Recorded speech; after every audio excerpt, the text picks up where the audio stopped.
way is she from? Wisconsin. Ghost Hunters, when the viewer turns on ABC. Like a pro she is. What happened today? On the TV show Ghost Hunters, two guys who are plumbers by day spend their evenings plumbing the depths of the great beyond. Who wrote that? And beyond. And sometimes even the pros get spooked. Check it out.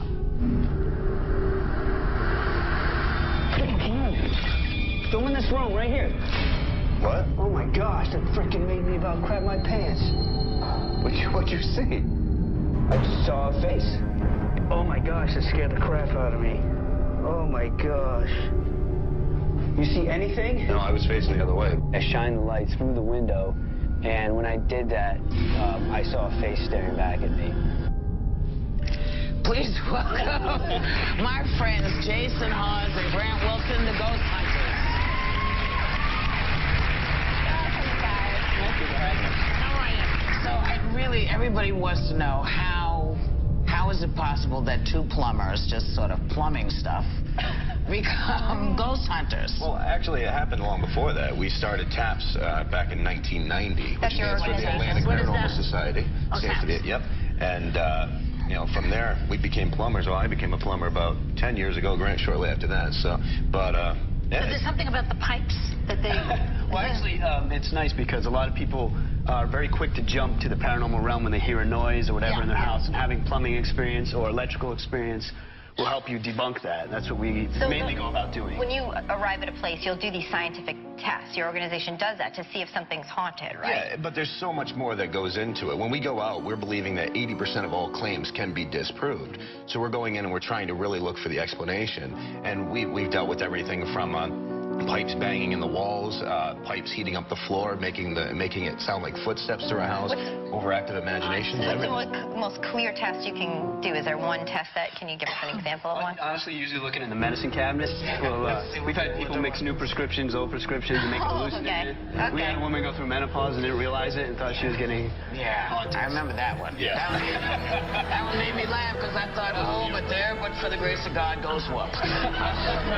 So now, tell us the difference between the human and inhuman hauntings, because I don't know if people understand that. Well, human haunting is just like you and I after we pass. We're trying to communicate, just like what was talking with James. You know, it's the tug on the clothes, the pulling down the bed sheet, you know, the calling out your name, moving small objects that really startle people.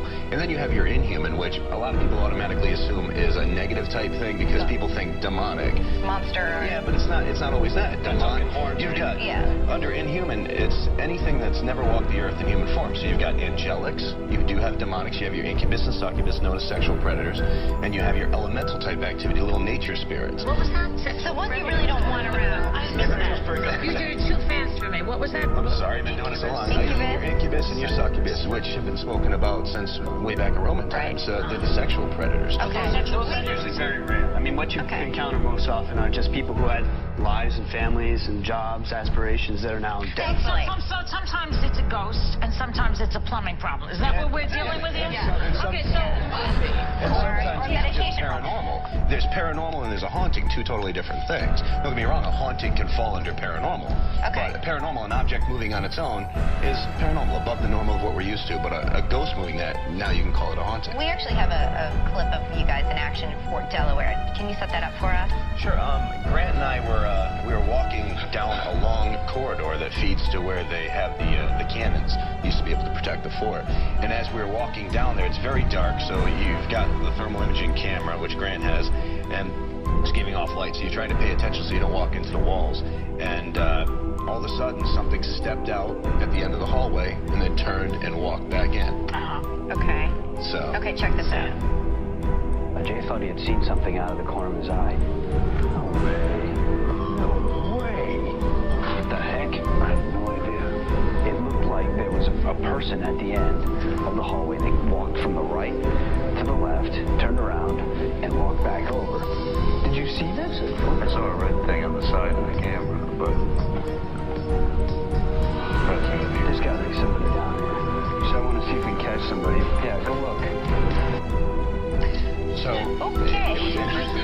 They do most of the work at night. Do they ever appear during the day? yeah, depends on when the claims of activity are mainly heard. Most reports of paranormal activity are between the hours of 8 p.m. and 4 a.m. Is it just because people are more afraid because it's dark? Well, that's also because that's when they're home. That's when they're home from their day jobs. Quiet. They're settling in. It's also when amateur paranormal investigators have free time. I mean, you got to work there. Oh, go ahead. So, what is the scariest place you've been? I already know the answer to this, but what's the scariest place you've been and why? Well, scariest. My wife was giving birth, maybe. I got 5 kids. I could be going You home have 5 sometime. kids. Yeah, I got 5 kids.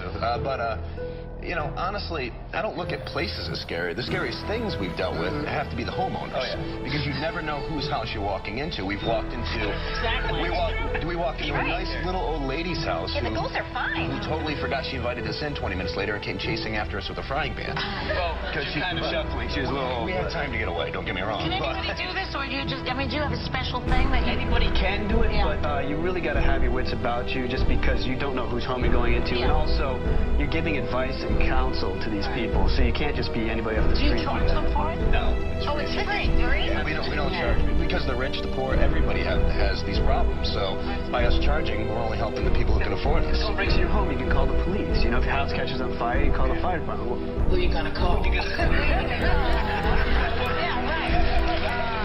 So listen, you can catch the Ghost Hunters Wednesday nights on the Sci-Fi Channel. And check it out. It will scare you at night. I'm not fooling around. It will scare you. And we'll be right back.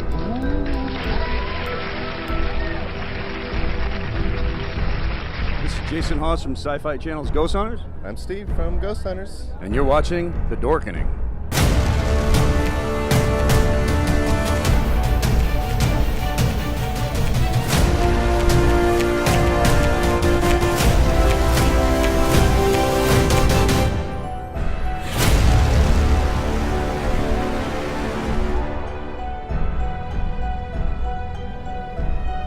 Hey everybody, it's Kevin and Leo, and we're here with Jay and Steve from Ghost Hunters.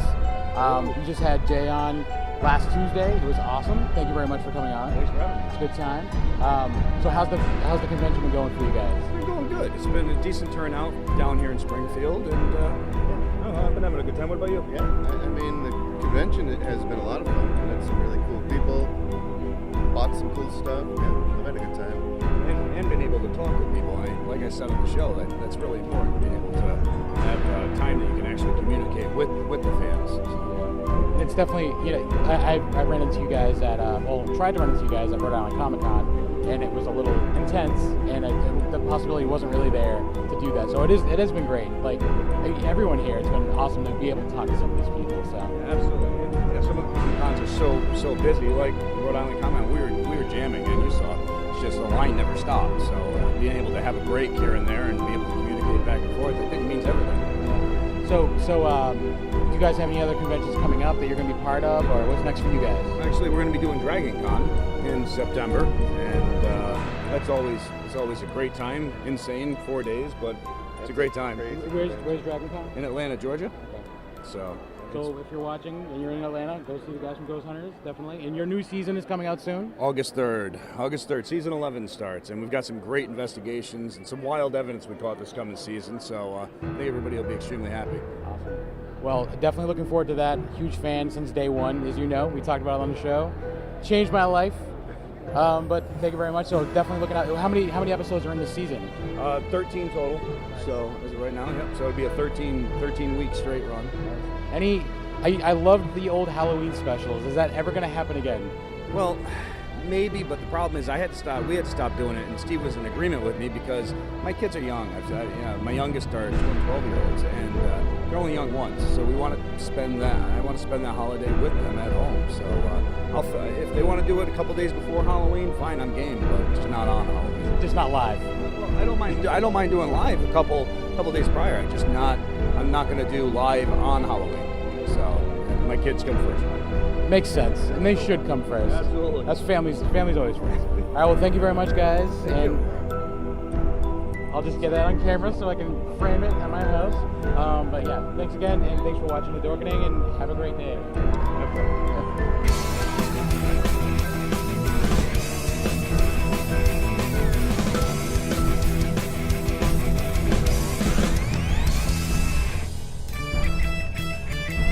Hello, mutants.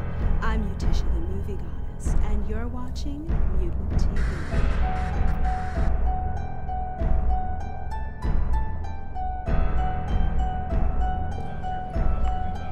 Oh, okay.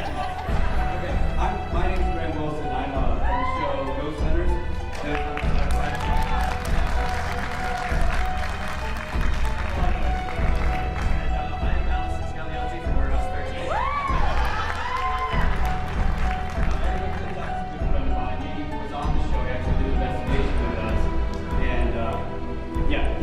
We were walking here, and he drives by in the car, he and he escorted here today. He looks down his window and he goes, "Damn, you're handsome."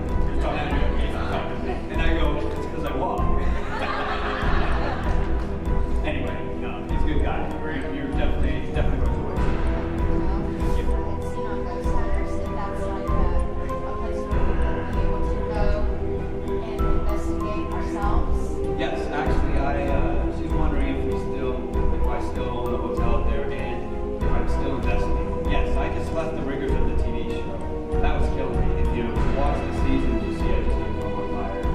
And Mike actually sent me a picture once, and after I finished the show, and it was a picture of me, I don't know, probably about season 5, season 6, yeah. And then a picture of me now, and I just look like a corpse. And then I look, more decent, well rested. And I was like, glad to have you on the show, brother. But I know everyone has expressed how much they miss me on the show, and that it's not the same, which is sad to hear. But everyone, it's good for my family. I do still own the inn. We're actually trying to sell it because we don't have enough time, but it's still open and available to go up and investigate. It's very active. I highly recommend it. It's beautiful. So you can certainly go and check that out. And we still investigate. Actually, I can investigate with Mike, and I can investigate with my wife. And it's nice now because we can follow it through to the end instead of just doing that one investigation. Would you like to introduce yourselves? Hi, I'm Rachel from Paranormal Expeditions. And I am Tina from Paranormal Expeditions. All right, and tell us a little bit about Paranormal Expeditions. Paranormal Expeditions is a 3-girl trio based out of Boston, Salem area, and we go ghost hunting to try to come up with credible evidence to prove the existence of ghosts. Okay, and how would you define a ghost? I think that ghosts can be living, actually, or people that have once lived. But I think there are several different ways that you can experience a ghost, and it can be personally through somebody that you know, or through a location, a haunting in a location that has been around for a while. Have you ever? How much stuff have you seen personally? Yes, personally, we've both seen so much stuff. We're both sensitive. We both heard, seen, felt, smelled ghosts our entire lives. I personally was too afraid when I was little to kind of dig deeper and figure it out, but Rachel's been doing this her whole life, and professionally together as a team for almost 5 years now. Okay. So you never had any reservations about what you were seeing and hearing? I was never told that I was wrong when I was younger and I was experiencing these things. My great-grandmother and my father, who I lived with, also experienced and saw ghosts and believed in ghosts, so I was never told I was wrong or to stop saying that, so it was kind of nurturing. Yeah, I was too scared. People think you're crazy if you're not from people that, will understand or have experienced things for themselves. People are like, you're crazy. Okay. Were you involved in any of the TV shows? We've actually had a couple TV experiences as a team, appearances as a team. We were featured on the premiere episode of Travel Channel's Paranormal Challenge, hosted by Zach Bagans. Right. We got to film our episode at Rolling Hills, and we've each done a segment on My Ghost Story on the I.O.T.U channel. And I was just featured. It wasn't paranormal, but I was featured on CBS at the time. I think this. I saw the one with Zach you were on actually. So kind of our first film, I guess you could say. We had actually been around for a long time before that. It was just our first television experience. I think people remember you. That's when you started. And I'm like, no, we've been around for a while before that. How is that different from when you just go out doing investigations? It's such a different experience. I mean, you have to act like the cameras are just flies on the wall. It was very different because we had just been doing it ourselves, the three of us, and having the new element, especially to male crew members, it was very different. It was a lot more pressure, I would definitely say, thrown into the mix. So. You're filming for 14 hours a day on the locations, and it's take after take. You don't just go and sit here and have a conversation like us. You do it over and over again. So it's exhausting, I feel like. And when it's just us, it's kind of more mellow. We're very spiritual girls that like to sit down and just have conversations with dead people. It was the competition aspect, so it was like, gotta go. So it was definitely a different experience. Have you ever suspected that what you were talking to is not what it claims to be or what it seems to be? Definitely suspected that what we're speaking to does not. It's kind of lying about what it is. We actually just had this discussion. We just did a paranormal panel downstairs with other people that have appeared on para-reality shows, and sometimes we don't like to believe everything we hear from the spirit because they could be giving you a run for your money and manipulating you, and you just have to be cautious and keep a nice guard up when you're dealing with these different spirits. I think that the scariest part is the ones that sound like children that are demons. Or they imitate us. The spirits have to imitate my voice a lot, especially Rachel, so it's creepy. Yeah. Any thoughts on the theory that some of these things are thought forms, that we project them out? I love every single different theory. I'm open to all possibilities. It's the beauty of this paranormal field that we ourselves, we're made of energy, and we can project, like a poltergeist, we create these energies out of our own fears and thoughts. So I think there's so many different kinds of hauntings. There's the inhumans that were never even human. There's the ghosts that lived and died and they're intelligent spirits. There's the residual energy that, every time at 11:11 the same ghost walks by, they don't even know they're dead. Right. So I think there's lots of different ghosts, spirits, and entities, and I think there's lots of different explanations. So we don't know everything, and that's why we're here. Okay, all right. Where can people find out more about what you do? You can find more about what we do at paranormalexpeditions.com. We're on Facebook, Instagram, YouTube, Twitter. Paranormal Expeditions. PXP. Anything else people should know?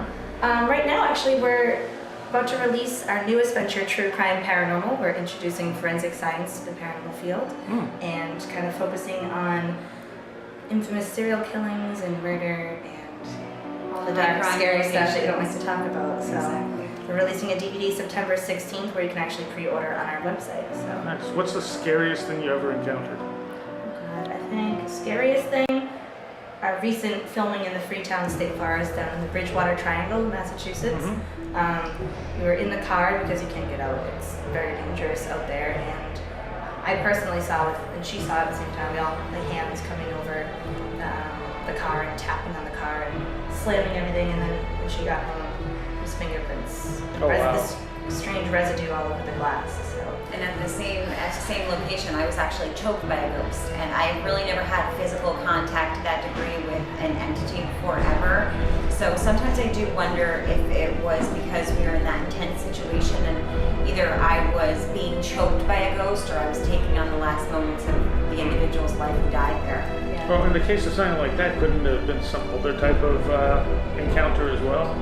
Did it need to be what makes you think it was a ghost, I guess is the question. I wasn't sure whether or not it was a ghost. I just knew it was evil. It was something out there that whether or not I was suffering the last moments of someone's life, and also with the cult activity that is surrounding the Bridgewater Triangle.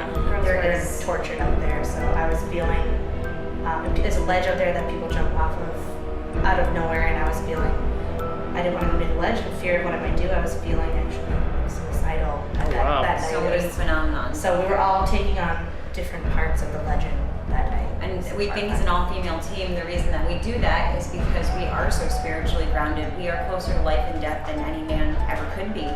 And so when we're experiencing these situations, we're generally out there investigating women that have been murdered, that are around our age, that have a lot of likeness to us. So it's that relatability that we get out there that makes it so scary. All right. Well, thank you. Thank you very much.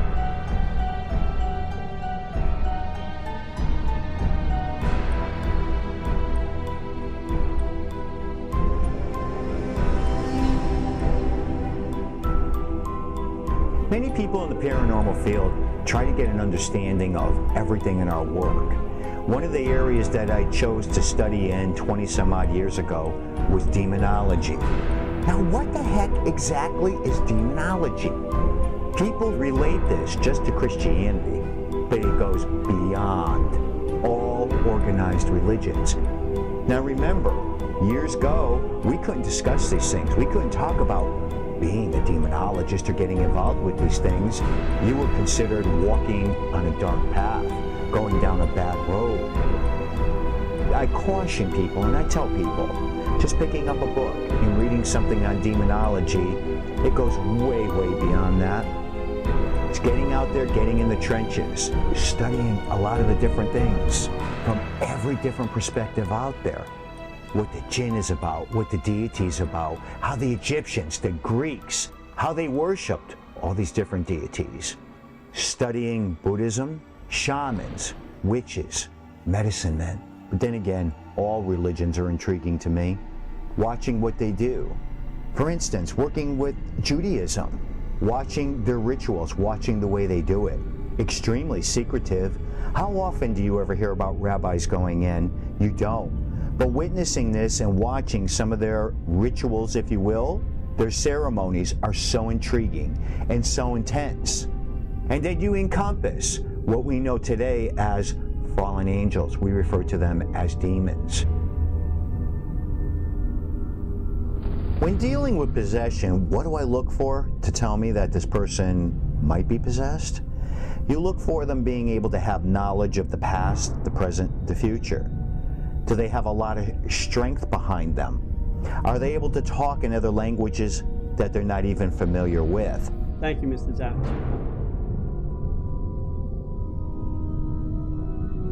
I didn't know who else I could turn to. I was very intrigued by our phone conversation. Now, have you been to a doctor about this? Doctor? I've been to many doctors. Not one has been able to help. Are they hearing voices? Is this person starting to be tormented, talking in multiple voices? Now, I'm not talking about somebody that's cuckoo or crazy. They've gone to psychiatrists, they've gone to doctors. They will automatically tell me. That makes my job a lot easier because we do recommend that. And when doctors can't find any diagnosis for these individuals and they're hearing these voices, that's something that is most important. At that point in time, that's when I'll make a decision. Okay, spend an overnight in there. Let's see if anybody has any experiences. Let's see if anybody's going to walk with, EVPs or psychic photography or hot or cold spots. Then we just look for more serious types of things that could be occurring with that person. Are they losing sleep? They can't eat, they're arguing with people, it's affecting work.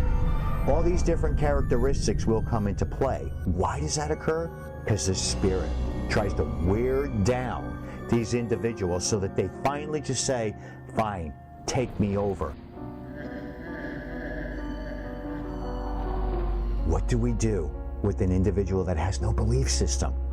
They don't believe in God, let alone believe in devils or demons or deities or any of these other things. This is very common today. Religion's deteriorating as we speak. A lot of times what I do is I make a recommendation to them, whatever they're comfortable with. Is it working with a shaman? Is it working with a medicine man? Might they be interested in working with a priest or a rabbi? And if we can find these individuals that are willing to help this person that has no belief system, what I've seen time and time again, these people walk away. They were freed from what was plaguing them. And they have to view things from a different perspective. And they will say to me many, many times, John, I don't necessarily believe in organized religion, but I do understand now that there are things out there on a negative level, so there has to be a positive. There has to be a spiritual world out there, and there's this one big fight going on. Larry Elward, I've worked with for 25 years plus. I do exorcisms, house blessings, prayers over persons, places, and things as might be needed during the course of an investigation. Now, he's non-denominational. Why do I like working with non-denominational clergy? Because they're open to help everybody in anybody out there. They don't have to fit a certain criteria when they're in a crisis mode. And to me, that's the most important thing.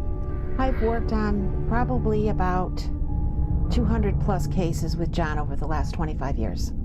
Usually when John calls Debbie and myself on a case, we usually go as exorcist and psychic, and Debbie will discern what's going on, whether the entities there present are human or demonic. We work well together. We work like a machine, the three of us. You know, I'm able to go into an investigation. I know what John expects of me. I know how John works, and I know what Larry needs for the two of us to find out and to bring to the light so he can start his prayers. Just about every denomination believes in evil spirits. We believe that angels are spirits, and some are good, some are bad. And John's knowledge of these spirits, how they operate, is very helpful. Now, do I do exorcisms? No. I leave that up to the clergy. Well, I'd like to tell people that I'm not the exorcist. God is the exorcist. All I do is read the prayers from a book, and I let God do my fighting for me. You know, some of the things that I've witnessed where a person's eyes turned milky white is probably the most horrific things you'd ever see in your lifetime. Some of the investigations and exorcisms I've attended, I've feared for my safety. One in particular, the client actually came at us with a hammer and a cannonball, and John and Larry stepped in front so that I could protect the client's daughter. And I don't think if they had stood there, she would have gone through with what she was planning on doing. She wanted to get rid of us one way or another. As far as being afraid of going into a demonic case, my bishop told me once, you know, Larry, if you're going to play with snakes, you're going to get bitten every once in a while. So if anything happens to us during the course of a case or afterwards, it's just like, it's an occupational hazard. But do you train yourself, especially with this stuff like this on a negative level, to be able to say, all right, there's something with this energy that doesn't feel right. There's something different with that person. Those are key things. Those are our instinct, I think, that kicks in to be able to help protect us. So can you learn to train yourself to sense things like that? Absolutely. That's one of the things that helps protect the demonologist. This one case that probably solidified so many things in my mind and looking at the overall picture of possession is Pat Reading. This woman endured 16 exorcisms over the course of 4 years. We had Roman Catholic priests involved with that. We've had so many different types of avenues of people coming in to try and figure out what was happening. In the name of the Father, and the Son, and the Holy Spirit, amen. Saint Michael the Archangel, defend us in battle. Be our protection against the wickedness and the snares of the devil. May God rebuke him, we humbly pray. And he did. Oh, praise the heavenly host, by the power of God thrust into hell. Satan and all evil spirits who wander through the world. For those ruling of the souls, amen. In the name of the Father, the Son, and the Holy Spirit, amen.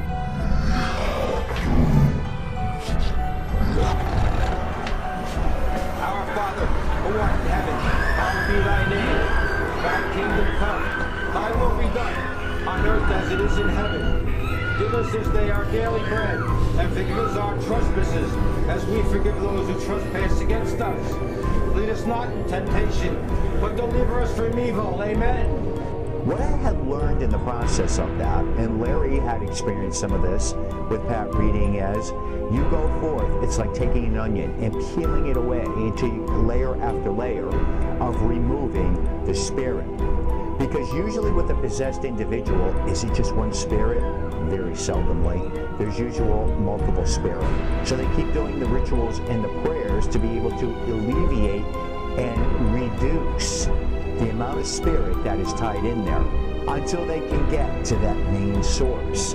Of the 16 exorcisms, I was there for 2 of them, which were performed at the chapel by Bishop McKenna. And from what I remember, she said that she felt a lot better afterwards.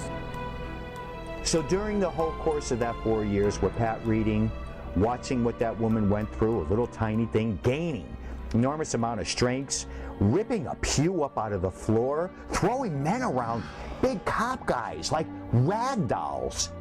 Witnessing that, hearing the information she would come out with, dealing with multiple clergy, that were involved with this case. Finally, from a lot of them coming together, uniting, finally, she was able to be freed of what was with her. In the last 10 years of her life, she was possession-free, is the best way I can describe it. Once a person has fallen victim to possession, they must be guarded 24/7 the remainder of their lives. And the best analogy I could ever give a person on possession is, it's just like anything else that's out there. Drug addiction, alcohol, abuse. You fall into that same category. These people are abused individuals. They're broken. They need to be on that road of recovery, not necessarily just from a spiritual perspective, but an emotional perspective. That's where it's very important to talk to them, to get them to understand it. Do I recommend sometimes that these people go into therapy to be able to help build themselves up, just like a recovering alcoholic or a drug addict? Absolutely. And people don't talk about that. People don't bring that to the forefront. That's a critical process because it does linger and it waits in the background to be able to come right towards that person again and gain entry. Why? At that point in time, that's almost like the grand prize. John, as a demonologist, he does the research, and Larry is the priest exorcist. He does the religious end, but I think John is just as religious as Larry, but he keeps that something private, something inside of himself. It's a very scary road to go down. It's a very dangerous road. It's very isolating. Being a paranormal investigator, that's not so bad. Being a demonologist, that sometimes is one of the most difficult paths you can get involved with this. Doing multiple cases that are on a negative level. We're dealing with jinn, we're dealing with deities and demons, and people are getting thrown around, they're getting bit, they're getting scratched, and you have all this horrific, crazy things that are happening. Does it psychologically affect an individual? Yes. And, it will either attack you or go to the person that originally came from. We recommend either burying it, usually getting it blessed, having it blessed, neutralized, and not throwing it out in the trash because somebody else is going to be, Exactly. Yeah, that's true. So either giving it to a church authorities. Some churches, I've heard some people say leave it on the church doorstep, but then they might think that they're being a victim of a cult attack or something like that. So I would contact them first, or one of us or somebody who has knowledge in it that would just basically bless it and then bury it. But well, sometimes, but that of course, you don't want to risk that either, right? Because sometimes that causes some retribution too. But I would just look.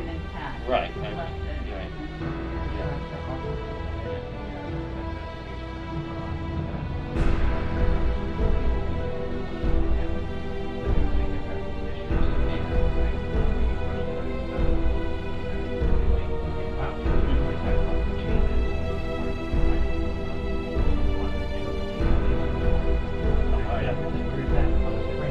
Oh, yeah.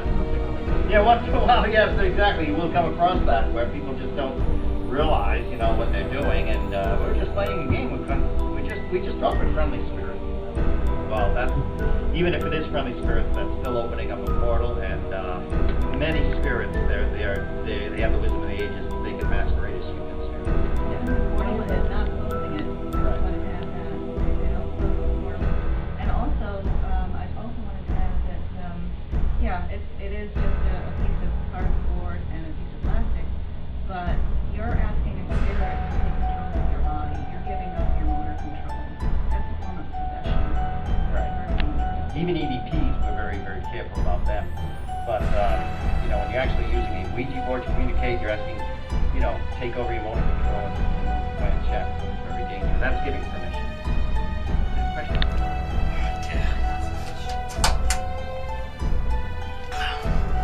Okay, this is practice investigation in my home. We got Robin here, so here we go.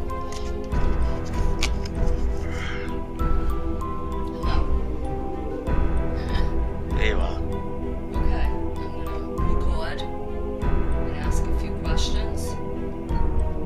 First, I'd like to say, please, God, protect us from any evil. Let us wear a shield of armor from head to toe. Protect us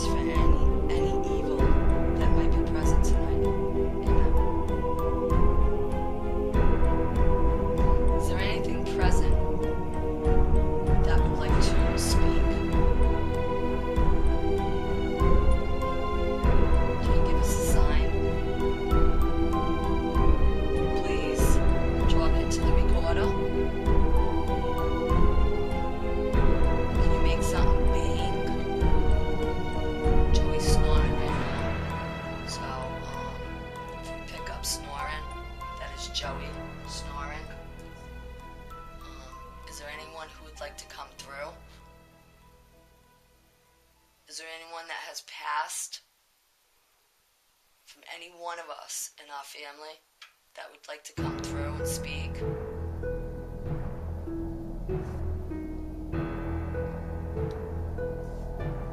Can you make something bang?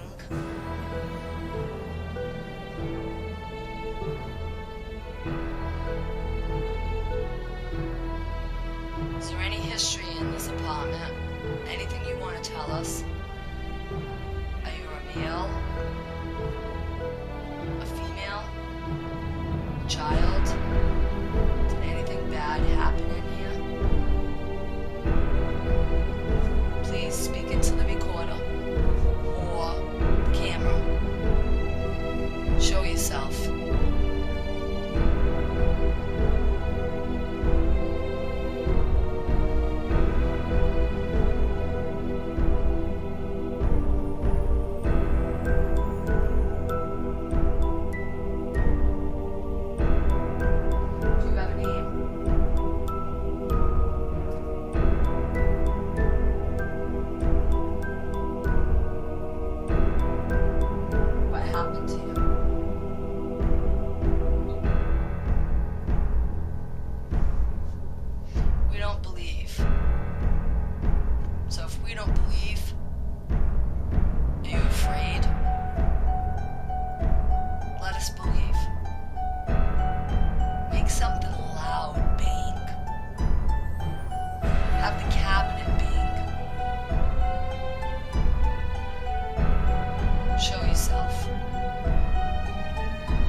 I guess, in the EMF.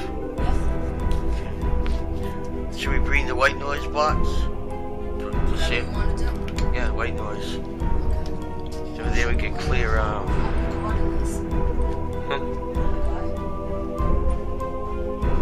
want to tell you something. The bathroom was freaky because me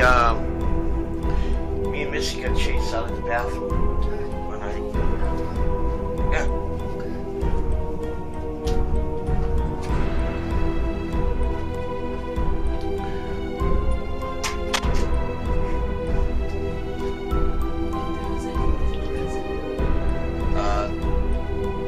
I don't know if you remember me from the last time, but there was a growl, but you growled and had a scream in this room, and you chased me out of the bathroom.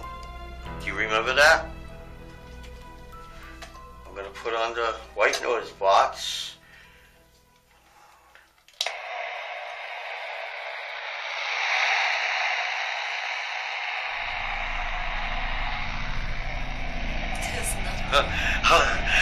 I was wondering who was standing behind me. That's the mirror. Yeah, Irene bought me that actually. Could you tell me who you were that chased me out of the bathroom that night?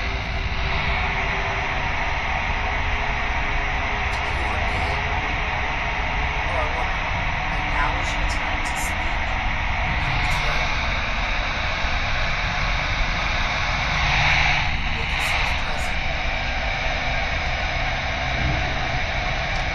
Who's here with us right now?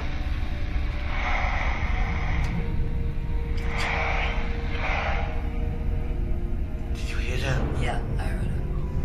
Can you speak again? Speak louder. Who is it?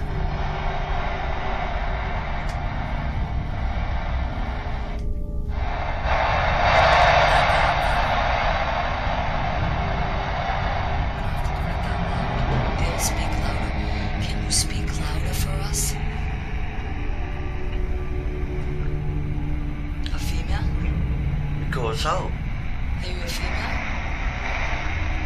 It's only going out because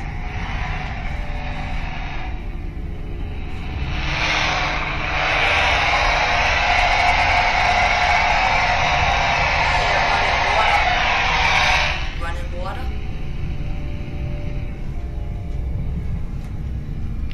water sometimes goes on by itself. No. Because of the electrical outlet. That's why. Look. It's the electrical outlet. Okay. You don't want to talk? You have nothing to be afraid of? Do you like it here?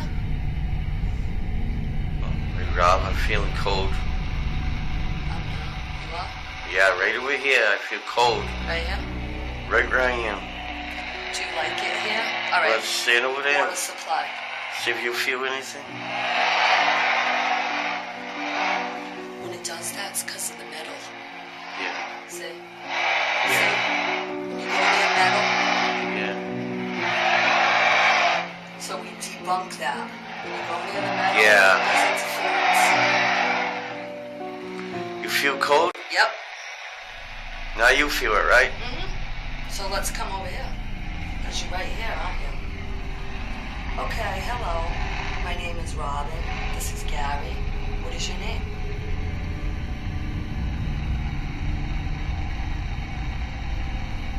Susan. What's your name? You got a little battery life left. A little Can you while. talk? We gotta recharge it a little bit, about 20 minutes. Can you talk? Gary thinks there's a woman here. Are you a woman or a man? Do you like it here? What happened to you? We're gonna play this back. We're here to help you, not hurt you. We're sorry if you got hurt in any way in the past. We're not here to hurt you. Now is your chance to tell us how you feel, what happened, who are you? Give it a chance to answer. I heard you. What'd you say? Say it louder, please. What'd you say? What'd you say? I hear that too. I have the recorder. Say it again. Slow down.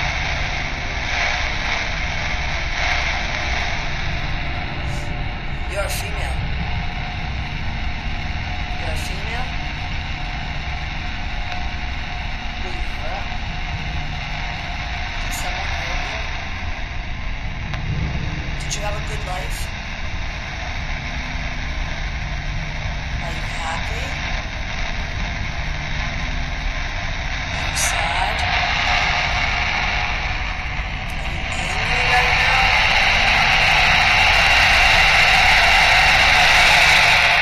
Something's trying to come through. Every time you go near the metal. Yeah, but I heard a slight voice.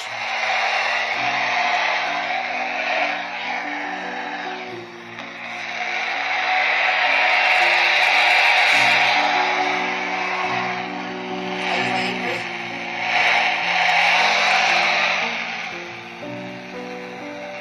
Do you feel any cold spots? I did earlier. Over here. What? Did you feel it? Do you feel any more cold spots? Yeah. The whole room's getting cold now. It's getting freezing cold in the whole room, Rob. Come through. You spoke earlier. Ooh. You spoke. Look at my arms. Look at that. Deep goosebumps. I feel a cold spot over here too. The whole room's getting cold. Okay. We're gonna play this back. Ready? Well done. Okay.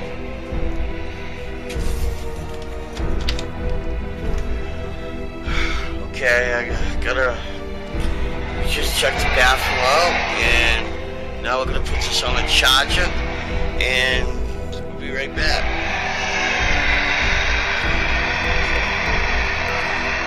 Stop recording. Me, I had my family, my mom, and I love my mom. But then it was easier for them to just say, you know what, he's a child, he's making this shit up. Let's just tell him punish him if he keeps talking this way. And when my mom would force me into my room, I would say, Mom, I cannot sleep here. I'd beg and plead her. I was seeing something. It was really, really scary. And I knew I was seeing it. This thing kept trying to attack me. And I would tell my mom, Mom, please let me get out of this room. Please let me stay with you. She said, if I have to come back in here again, I'm gonna beat you. So I was very, very quiet. This thing attacked me and I just couldn't help it. I screamed. And when I screamed, my mom came back and she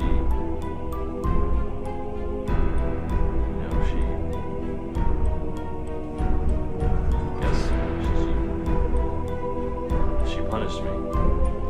It's very weird because we don't believe in the paranormal. It's like boo-hoo. There are people who get raped, there are people who get abused. But I felt like this was just as bad. Only it's something that not everyone will accept because if they don't have the experiences, they won't accept it. What was worse out of all of that was it didn't necessarily hurt my body, but it hurt my heart, it hurt my emotions. And that's when I realized I was alone.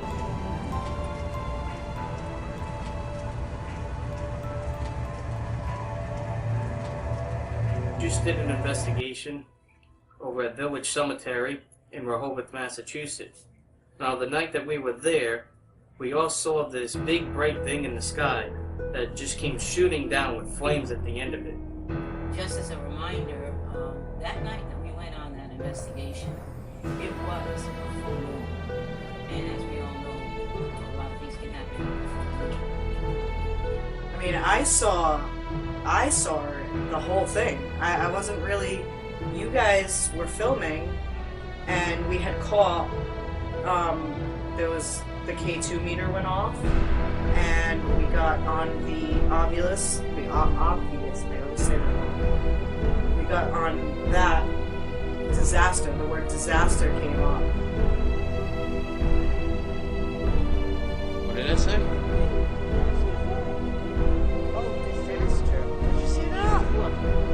You guys didn't just see that? What? There was like a friggin' meteor. He just said the word disaster. Did he? It was a friggin' meteor. Where is it? Oh, you sure it wasn't a falling star? No, this Disaster. Disaster. See that? on fire.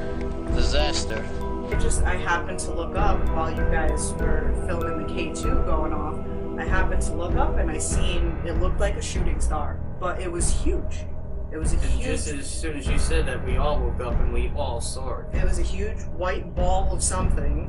It was flying. It had red flames coming off the back of it. It had the white, like you see when a shooting star goes by. It had the white line behind it. It looked like a giant shooting star, but it looked like it was plummeting to the planet.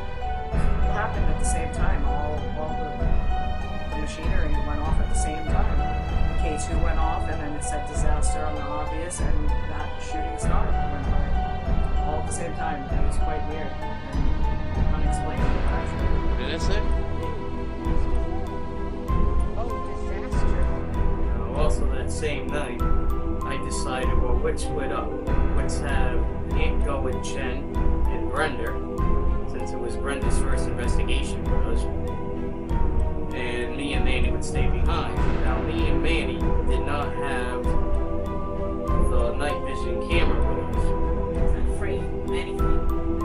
But, like I said, when we had split up, all Jen and I heard was him yelling, and we looked to where he was, and both he and Manny were backing up.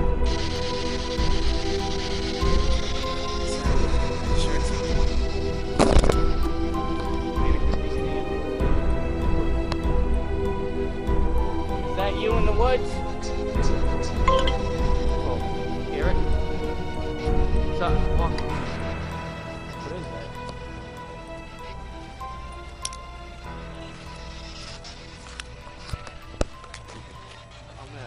I don't know, those are eyes right there. In the name of Jesus, right now, tell me who you are. Just to let you know, we have Jesus on our side. You see it, right? Out of a question that we asked, we heard some movement in the woods. We both turned around and we saw these eyes.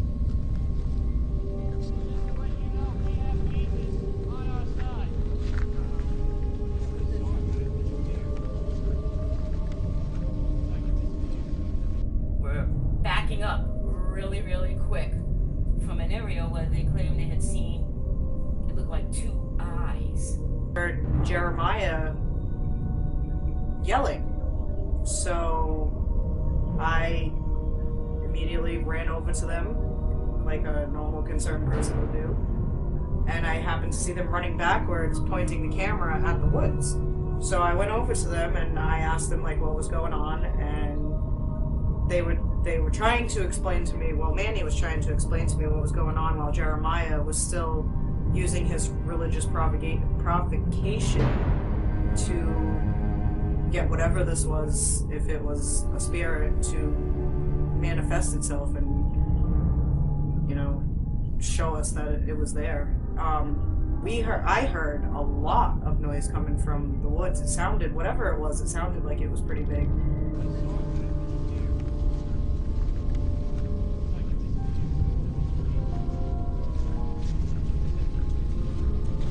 You guys okay? I kept hearing noises on the other side of the cemetery in the wooded area. And this is the area where people have claimed that they had seen and heard things rustling about. It was a full moon, but I still couldn't get a picture or an image of whatever was on that other side. But there was definitely something there, and we couldn't nail it. Whatever was in that wooded area with the eyes, I had always believed that when you're on a cemetery, or you're in a cemetery, it's consecrated grounds, it's blessed grounds, and nothing evil should be able to get there. And being a card reader for over 35 years, and a Wiccan, plus doing a lot of investigations in my past, I questioned as to what they were witnessing. Was it on the cemetery property, or was it outside? Because if it was on the property, you should have been able to be able to get on that territory, especially rising above the ground. I just wish we could have gotten a better view of what was going on in those woods. But I think in the future, with our other investigation, we'll be able to explore a lot more and be able to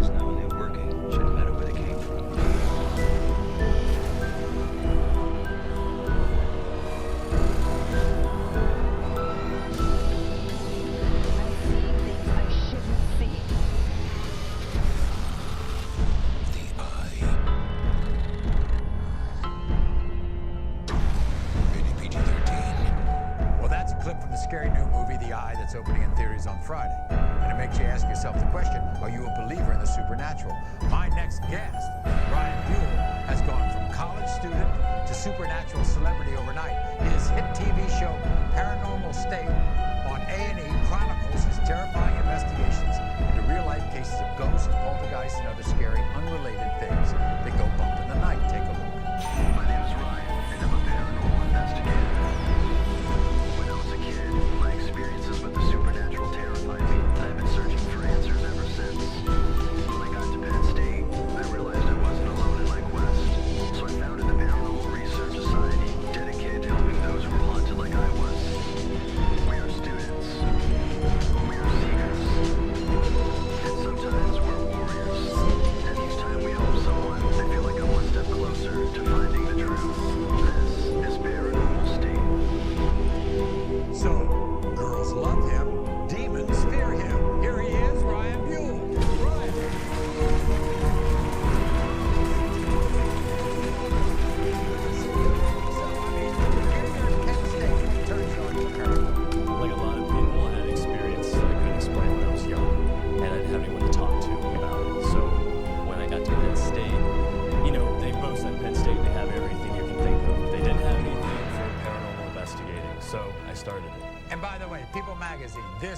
he's in it, all right?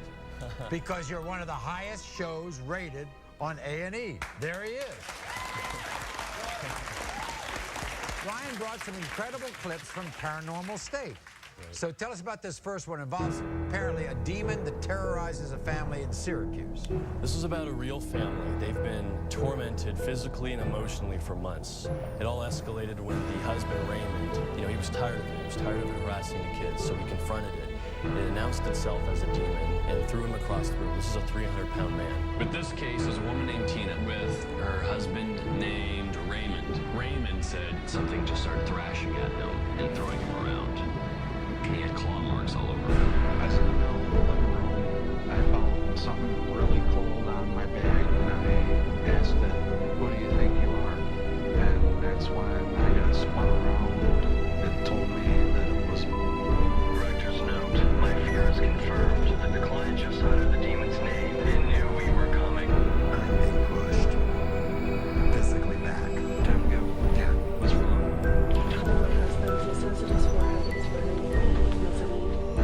Okay, of course. We rebuke any oppressive spirit from him. He's really possessed. Anybody that's in the prayer circle swear to go through My promise to rid you from this house. Wow. It's an exorcism. I guess so, yeah. Now here's the next episode we're going to see. It's called Beer, Wine, and Spirits. Takes place in a haunted bar. This was a bar owner named Brian who felt, the presence of some spirit, harassing himself, harassing some of his guests. Wow. He said one of the things he kept saying was you couldn't keep wine glasses on a shelf. Oh, really? Take a look at this. Can you tell us the experiences that you had in this bar? The wine glasses. Two of the girls were behind the bar working, and the glass went right past Jen's face and landed in between her and Debbie. Everybody always said the place was cursed. The place is cursed. There's something dark here. We're holding us back in. Let's get rid of that. He wants people to know when he's hanging out with you. He's actually overseeing the place. He's listing glasses.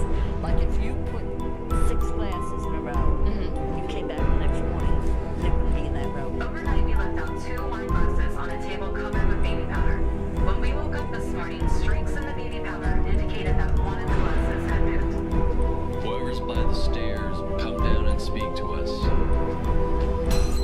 The psychic was right. There's something going on by the stairs. What is your greatest fear? Picture like the worst case scenario of what would happen here. Losing everything. Going out of business. That would kill me. And this is your, okay, I'm having a lot of trouble focusing right now. I'm sorry. I think I just want to walk outside for a minute. I'm sorry. I don't want to sound weird, but I don't think I want to do the interview. You're investigator Debbie, right?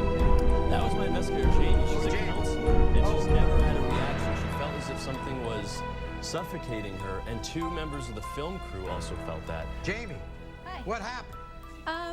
Well, besides the glass breaking, I just started to feel really, like Ryan said, suffocated and surrounded, and I couldn't focus, and my instincts were kind of just telling me to leave, so that's what I did. Now, Brian, it's your bar. Yeah, it's my bar. Yeah. Yeah. I'm not going anywhere, though. We have to coexist. Really?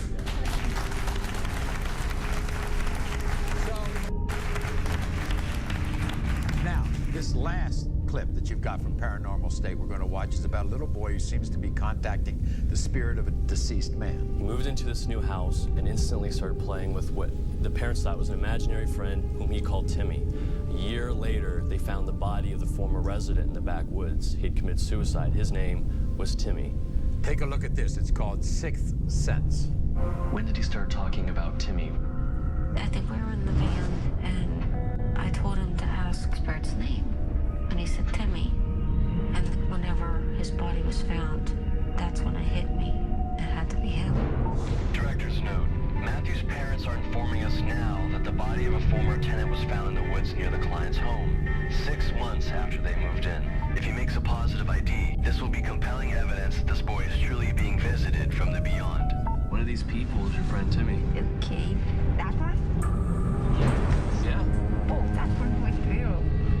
How did you know that's him? It looked like him. With each hour that passes, I think it's more likely that this kid is the real deal. It's really rare for any psychic to be able to see the spirits so clearly that they're able to make a positive ID. You believe him? I believe him. Okay, so what's up for you? We've gotten thousands of emails and phone calls, and I want to keep helping families because whether it's paranormal or not. So your series is going to continue? I think so. Whether it's paranormal or not, people want help. All right. I want everybody to make sure they tune into Paranormal State on A&E. Thanks so much, Ryan. Good to see you. We'll be back right after this. Thank you.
box I got with Chalabre's magazine.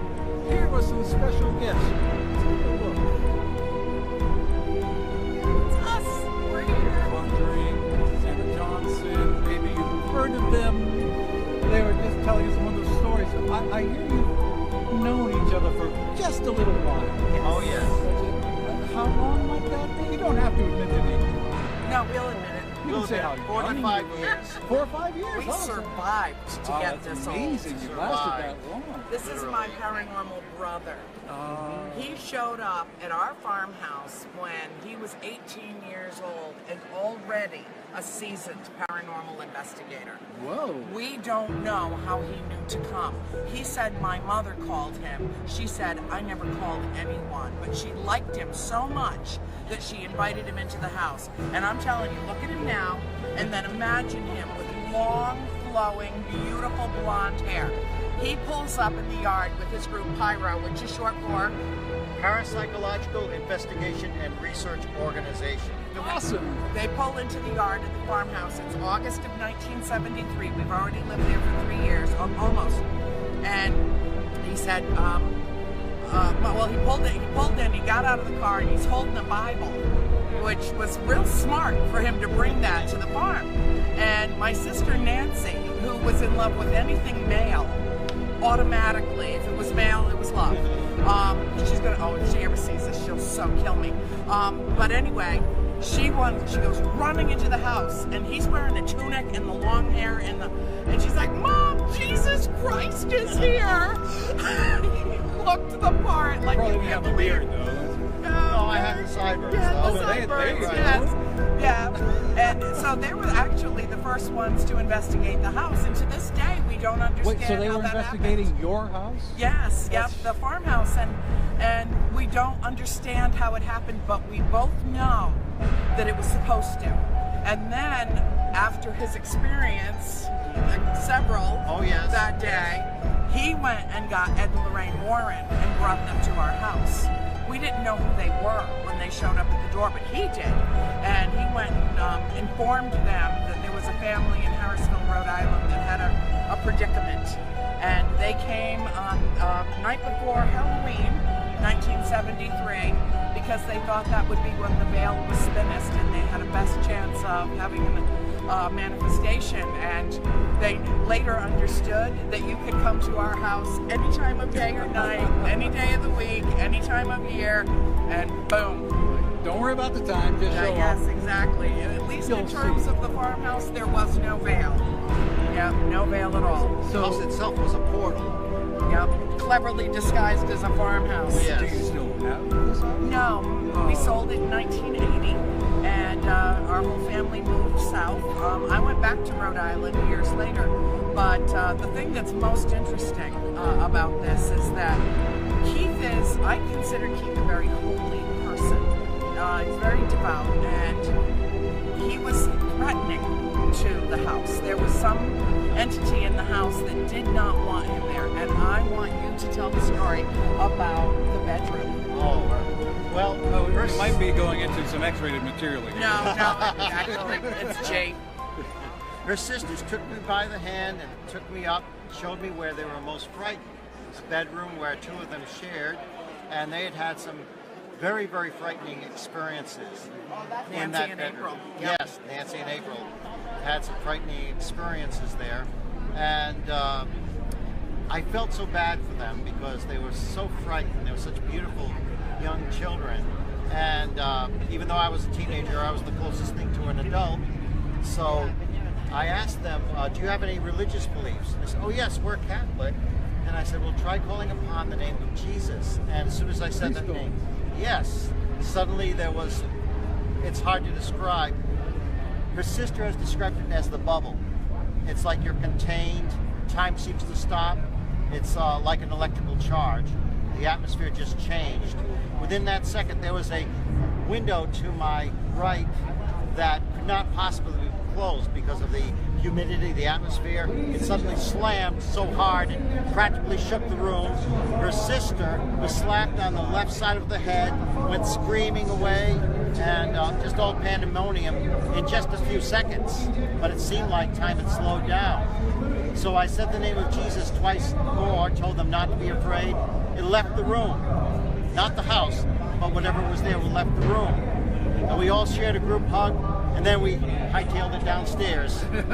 I did put some symbols. Yes, Now, I you didn't have did. any holy water or blessed oil with me at the time. But so we had sidewalk chalk. Sidewalk chalk. Hey, when the When we were kids, we had sidewalk chalk. And the sign of the cross over the door and the windows.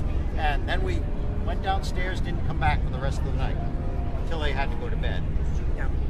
Yeah, it was a very intense environment to grow up in, but it was also equally enlightening because when we were in crisis in that house, all that was required to make it stop was invoking the name of God and saying it with heartfelt desire.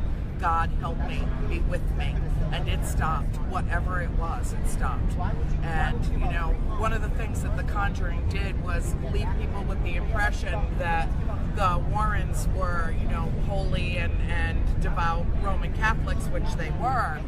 But it tried to juxtapose them to the parent pagan heathens as though we had no spirituality. And anybody that really works in the paranormal and does, you know, conducts investigations knows that it's very spiritual people that are targeted.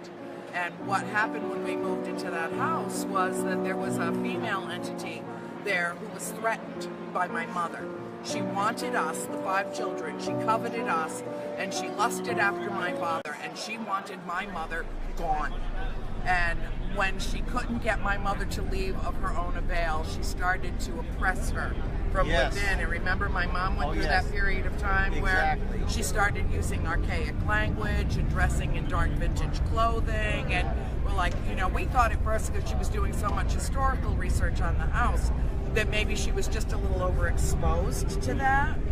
But we didn't realize that she was slipping away from us. She started melding into another person altogether, an older person, very, very archaic, was almost losing her identity.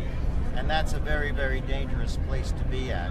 Her voice even changed. It didn't even sound like her. And I heard years and years later, I heard a tape that they really couldn't get a lot of photographs or anything from the house. Whenever the Warrens came to conduct their investigation, which was maybe 4 or 5 times over a year and a half, and we lived there another 7 years after that. The only time they ever got her recorded was one time, and I heard John Zaffis shared it with me a few years ago. And I'm listening to this recording, and I'm like, wait a minute. You know, it says Carolyn Perrin on this, and it didn't sound like my mother. And it wasn't until about 45 minutes into her interview with Ed and Lorraine that she actually came back. So the entity that was trying to take over with her was the one that was actually speaking to them for about 45 minutes. But I'll tell you what brought her back. Remember I shared this with you? We did a thing about this together. Yes. There was a seance in the house. It was never an exorcism. My mother was not possessed. But she was definitely involved with the spirit that was so powerful. And Ed and Lorraine came and they conducted a seance that went very tragically wrong, and my mother almost lost her life.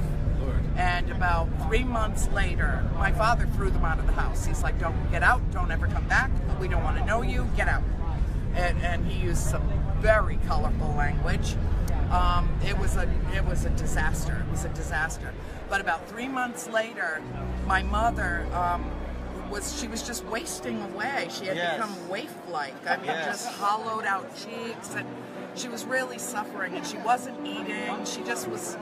We felt like we were losing her, and that was my real fear living in the house, was that my mother was going to die in the house.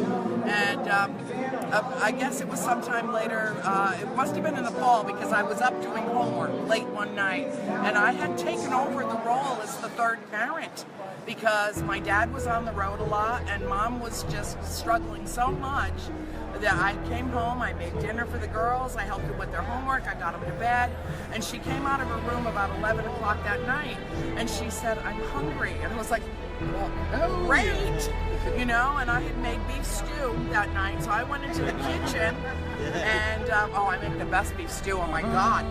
But I had already closed the house down for the night, and I walked from the parlor, through the darkened dining room, through the front foyer, through the kitchen, into the pantry. So I was like a football field away from her. And it took me, there was before microwave, so I had to heat up the stew, and she wanted coffee at 11 o'clock at night. And so I was gone for a few minutes. In the interim, she reached over into the wood box to throw a log on the fire. And it was so cold up there, we had a fire like 10 months out of the year. And she heard laughter behind her as she was throwing the log on the fireplace. And she turned around and there was a whole family having dinner in our dining room, sitting at furniture that was all hand-hewn, not our own. A woman cooking at a fireplace that had been sealed for more than 100 years. There were two men sitting at the table. They had pewter steins in front of them, indicative of the 1700s, right? Yes. It was outlawed in the 1800s because it was killing people with the lead. Lead content. And the two men were sitting there. They were sitting on benches along the side of the table. The woman's cooking. She told her kids to go take their seats. They were having dinner. And one of them turned and looked into the parlor, and he saw my mother.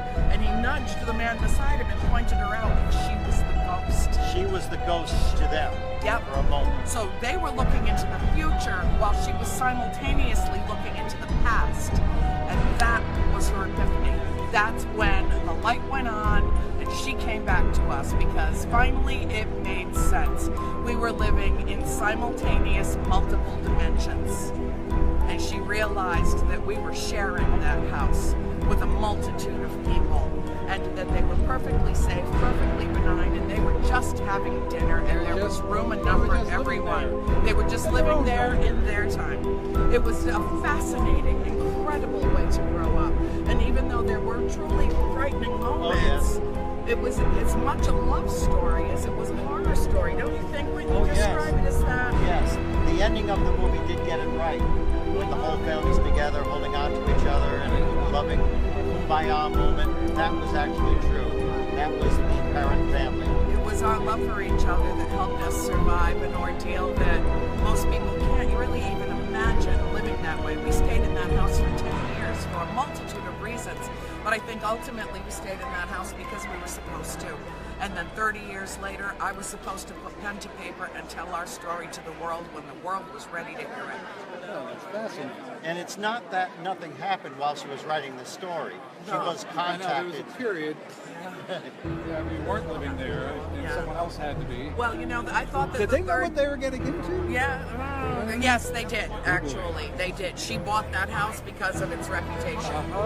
But I will tell you that we, when we moved, we thought that would be it, that it would be all over. Yes. And I remember when I did your show, and I think we talked about it the first time that I did your show. Right. And it's finally over. Yeah, it was like, that's it. We're moving. We're leaving them all behind. Nothing could have been further from the truth.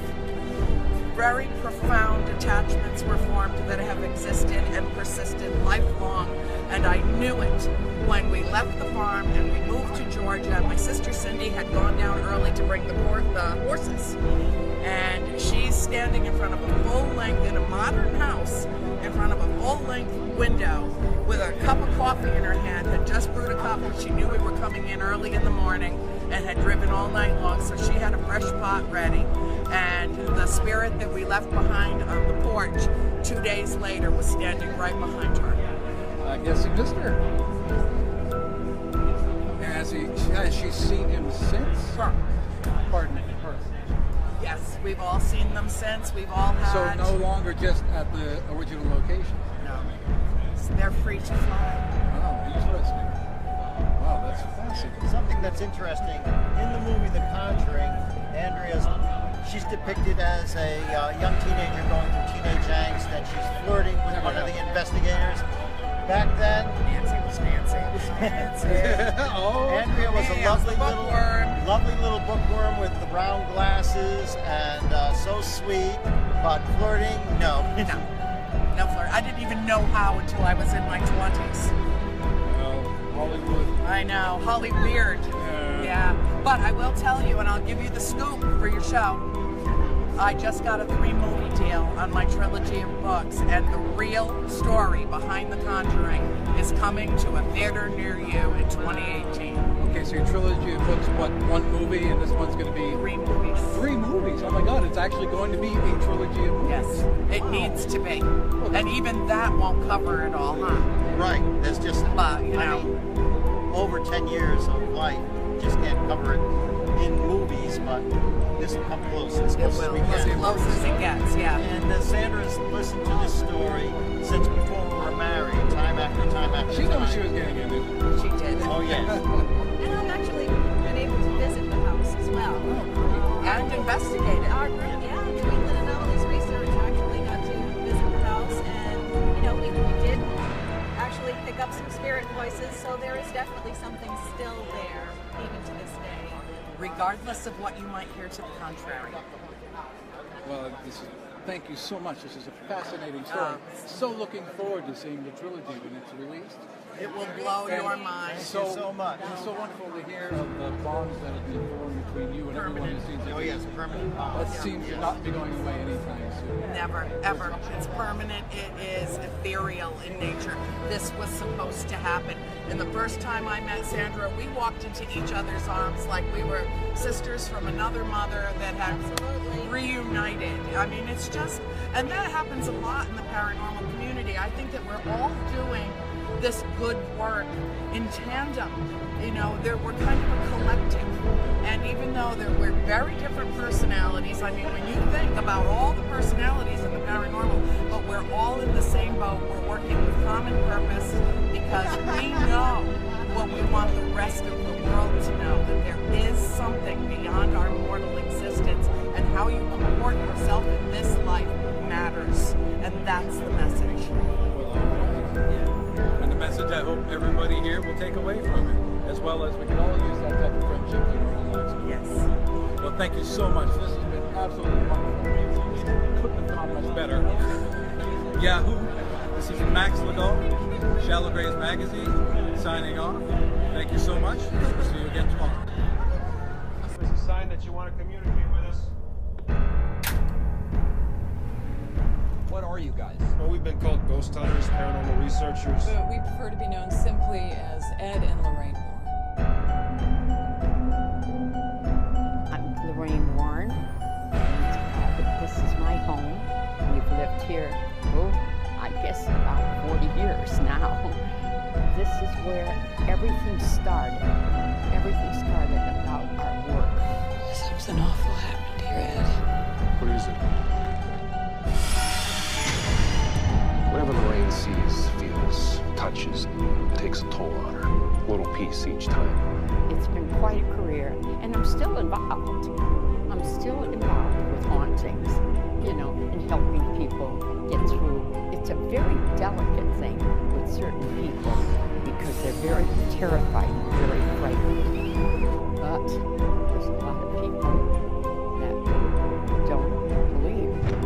You have a lot of spirits in here, but there's one that I'm most worried about because it is so hateful. Okay, so let's go in. I'll show you the house. There's a lot of pictures of us. Here's one of those pictures of everybody. You guys are Oh yeah, you didn't do anything without with them.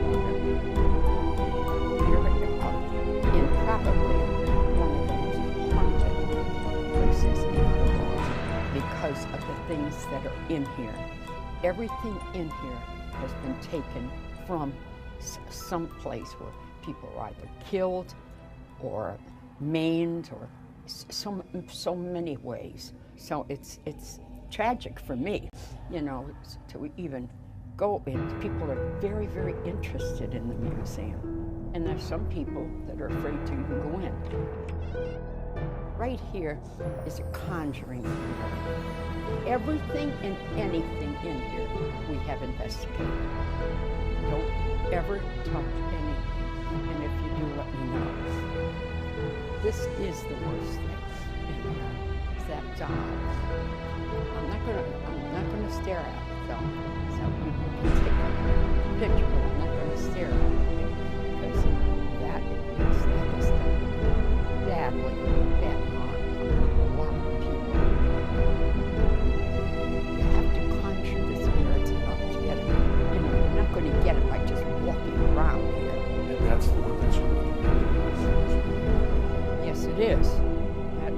Annabelle doll.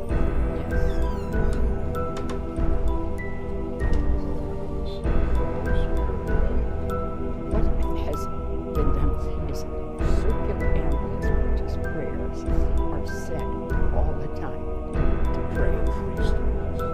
Yes, yes, definitely, definitely. Yes, oh my God, yes. I can't do that. It's November 1st, 1971. I'm sitting here with Carolyn Perrin, who, with her family, has been experiencing supernatural occurrences. The children were badly affected, really badly affected. That was a terrible place. That was a very, very, very bad place.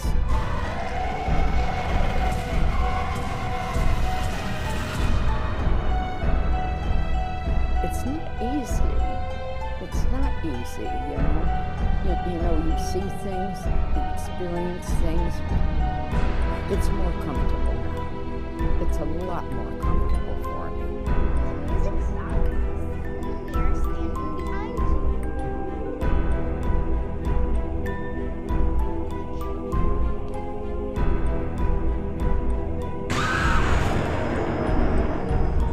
Why wait to see from Wisconsin? Ghost Hunters, when the viewer turns on ABC. Like a pro she is. What happened today? On the TV show Ghost Hunters, two guys who are plumbers by day spend their evenings plumbing the depths of the great beyond. Who wrote that? And beyond. And sometimes even the pros get spooked. Check it out.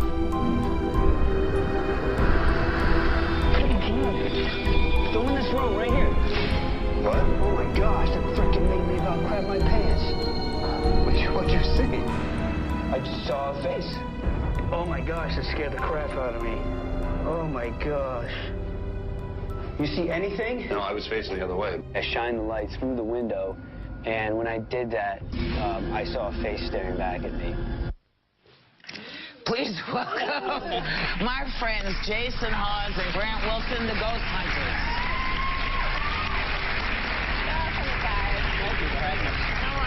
So everybody wants to know how is it possible that two plumbers, just sort of plumbing stuff, become ghost hunters? Well, actually, it happened long before that. We started TAPS back in 1990. That's your which stands for the organization. Atlantic What is Paranormal that? Society. Oh, Stands for TAPS. Yep. And you know, from there, we became plumbers. Well, I became a plumber about 10 years ago. Grant shortly after that. So, but yeah. Is there something about the pipes that they? Well, actually, it's nice because a lot of people are very quick to jump to the paranormal realm when they hear a noise or whatever in their house, and having plumbing experience or electrical experience will help you debunk that. That's what we mainly go about doing. When you arrive at a place, you'll do these scientific tests. Your organization does that to see if something's haunted, right? Yeah, but there's so much more that goes into it. When we go out, we're believing that 80% of all claims can be disproved. So we're going in and we're trying to really look for the explanation. And we've dealt with everything from pipes banging in the walls, pipes heating up the floor, making it sound like footsteps through a house, overactive imagination. What's the most clear test you can do? Is there one test that, can you give us an example of one? Honestly, usually looking in the medicine cabinet. We've had people mix new prescriptions, old prescriptions, and make it hallucinate. Okay. We had a woman go through menopause and didn't realize it and thought she was getting haunted. I remember that one. Yeah. That one made me laugh because I thought, but for the grace of God goes whoop. So now, tell us the difference between the human and inhuman hauntings, because I don't know if people understand that. Well, a human haunting is just like you and I after we pass. We're trying to communicate, just like what was talking with James. Right. You know, it's the tug on the clothes, the pulling down the bed sheet, you know, the calling out your name, moving small objects that really startle people. And then you have your inhuman, which a lot of people automatically assume is a negative type thing because people think demonic. Monster. Yeah, but it's not always that. Demonic. You've got under inhuman, it's anything that's never walked the earth in human form. So you've got angelics, you do have demonics, you have your incubus and succubus, known as sexual predators, and you have your elemental type activity, little nature spirits. What was that? The one you really don't want around. I missed that. You did it too fast for me. What was that? I'm sorry, I've been doing it so long. Your incubus and your succubus, which have been spoken about since way back in Roman times. They're the sexual predators. Okay. Those are usually very rare. I mean, what you encounter most often are just people who had lives and families and jobs, aspirations that are now dead. Sometimes it's a ghost, and sometimes it's a plumbing problem. Is that what we're dealing with here? Okay, so And sometimes it's just paranormal. There's paranormal and there's a haunting, two totally different things. Don't get me wrong, a haunting can fall under paranormal. Okay. But paranormal, an object moving on its own, is paranormal, above the normal of what we're used to. But a ghost moving, that, now you can call it a haunting. We actually have a clip of you guys in action in Fort Delaware. Can you set that up for us? Sure. Grant and I were walking down a long corridor that feeds to where they have the cannons. They used to be able to protect the fort. And as we were walking down there, it's very dark, so you've got the thermal imaging camera, which Grant has, and it's giving off light. So you're trying to pay attention so you don't walk into the walls. And all of a sudden, something stepped out at the end of the hallway and then turned and walked back in. Okay. So. Okay, check this out. Jay thought he had seen something out of the corner of his eye. No way. No way. What the heck? I have no idea. It looked like there was a person at the end of the hallway that walked from the right to the left, turned around, and walked back over. Did you see this? I saw a red thing on the side of the camera, but that's gonna be... There's got to be somebody down here. So I want to see if we can catch somebody. Yeah, go look. So, okay. It was interesting. So then, did you most of your work at night? Do they ever appear during the day? Yeah, it all depends on when the claims of activity are mainly heard. Most reports of paranormal activity are between the hours of 8 p.m. and 4 a.m. Is it just because people are more afraid because it's dark? Well, that's also because that's when they're home. That's when they're home from their day jobs. They're settling in. It's also when amateur paranormal investigators have free time. I mean, you got to work. Oh, go ahead. So, what is the scariest place I already know the answer to this, but what's the scariest place you've been and why? Well, scariest. My wife was giving birth, maybe. Yeah. I got 5 kids. I could be going You have home 5 sometime. kids. Yeah, I got 5 kids.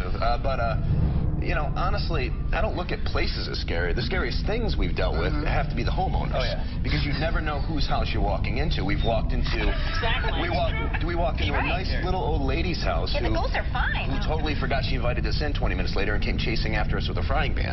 Well, because she kind of shuffling. She was a little old. We had time to get away, don't get me wrong. Can anybody do this, or do you just, do you have a special thing that you... Anybody can do it, but you really got to have your wits about you just because you don't know whose home you're going into. And also, you're giving advice and counsel to these people, so you can't just be anybody off the Do street. you charge them for it? No, it's free. Oh, it's free.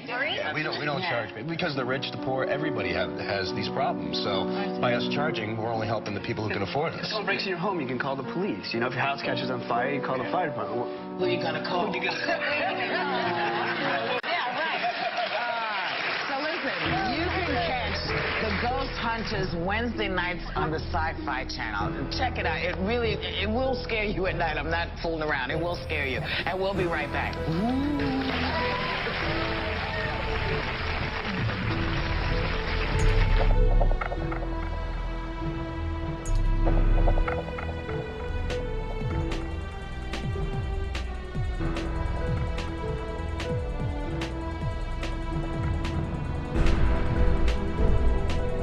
My name is Andrew Calder. I'm a paranormal researcher, also an ordained Episcopal priest / exorcist. My name is John Zaffis, a paranormal investigator and demonologist.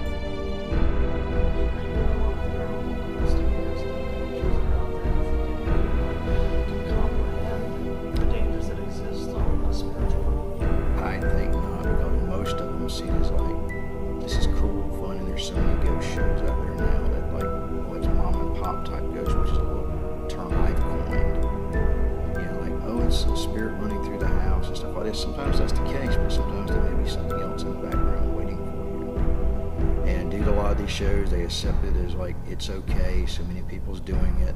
They don't take precautions, they don't protect themselves, they don't pray or anything like that. So they go in there, oop, whoops, I'm seeing an evil ghost. There's something on the other side waiting for me. I went prepared for this, but by that time it's too late for you. Especially if there's any young people out there, which there's a lot of young people out there that's somewhat sensitive these days. You know, they're even more open to these type entities. So they have to be very, very careful. There's nothing I've worked with a number of paranormal researchers that become possessed by cases they worked on. And I hate to tell you, depending upon what entity you're dealing with, some of them can't be removed. So you know, if that doesn't bother you, think about it like this: these things can stay with you for a lifetime. It's something you can pass on to your children, your spouse, your children's children, right on down the family line. It's a gift that keeps on giving. So I warn you to be very careful on what you get involved with and what you do. This is definitely not a realm to play around with, just for fun. How would most investigators tell the difference between this is a ghost and spirit, this is something demonic? All I know is that you meet someone with a girl encounter. Well, that's one of the ways they get involved in your life, is they get you to lower your guard, because we think about a little boy, a little girl, because we're going, oh, it's a little girl, it's a little boy. You know, our human frailties and sympathies start playing in. And you've got to understand the demonic and malevolent know how to play us. You know, they know how to push our buttons because they've been around for thousands of years, much longer than we've been alive. So they know how the human being works. They know how the psychic sensitivities work. And so they will play those buttons, you know, to get into you, to get attached to you. They don't necessarily have to possess you, but they can be attached to you. People don't move from haunted house to haunted house to haunted house to haunted house. There's haunted people, there's haunted places. You know, which means it's attached to you, not the property. Now, don't get me wrong, there are haunted places, but there's also haunted people. When you get involved in these cases, you can become vulnerable to what we call demonic attachment. So let's say I'm investigating and suddenly I'm getting a lot of this.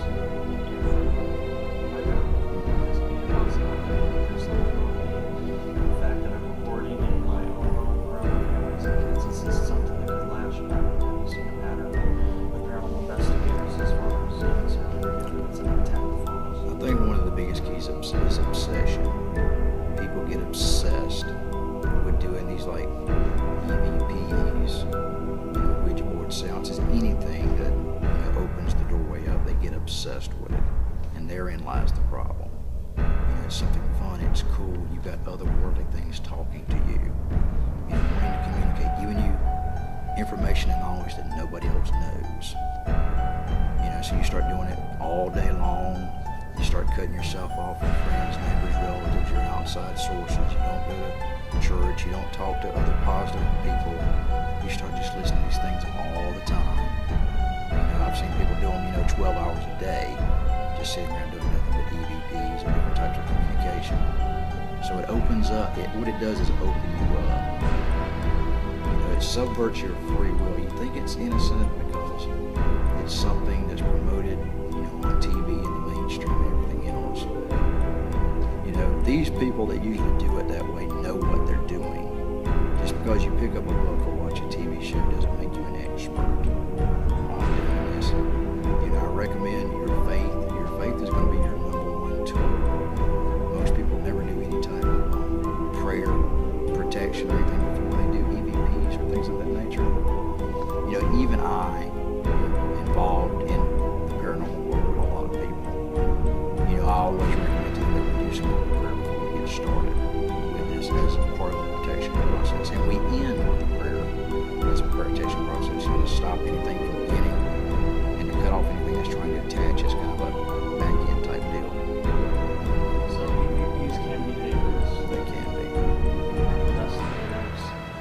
Have you seen investigators take it to where they're now hearing voices that are not being recorded, that are actually being planted in their head by the entities that are initially recorded? Sure. What it does is they start operating more on a psychic level, you know, because that's really what the EVPs are, is they're drawing off the person. Because you'll find some people that can't get an EVP no matter how hard they try. You'll find other people, they'll get EVPs the first time they try, and the more you do it, the better you get at it. I also find there's people that get nothing but negative, nasty EVPs no matter where they go, which indicates to me it's not the hauntings in the places, it's the person that's got attachments to them. But for that to happen, they've already opened themselves up. What is the worst case situation? Someone else, like paranormal-wise or kid-wise,